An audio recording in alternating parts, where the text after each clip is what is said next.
సంగారెడ్డి జిల్లా తెల్లాపూర్ జేపీ కాలనీలో జంట హత్యల కేసులో తల్లి కుమారుడు మృతదేహాలకు పోస్టుమార్టం నిర్వహించారు.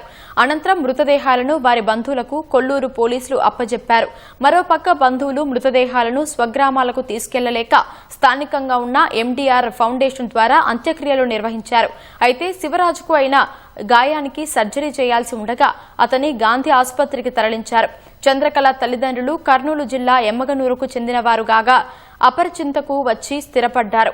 అక్కడ ఫాస్ట్ ఫుడ్ సెంటర్ నిర్వాహకుడు ఉత్తరప్రదేశ్కు చెందిన జైసింగ్ ను ప్రేమ వివాహం చేసుకుంది. అయితే ఈమెకు 2 పిల్లలు పుట్టి చనిపోయారు. మూడోసారి పుట్టిన రేవంత్ కుమార్ ప్రస్తుతం ఆమెతో ఉన్నాడు. 5 ఏళ్ల కిందట చంద్రకళ భర్తతో విడిపోవడంతో కొడుకుతో కలిసి నార్సింగ్లో ఒంటరిగానే ఉంటోంది. ఈ నేపథ్యంలోనే 3 ఏళ్ల కిందట ఇంటి పక్కనే ఉన్న క్యాబ్ డ్రైవర్ శివరాజ్తో పరిచయం ఏర్పడి సహజీవనానికి దారితీసింది.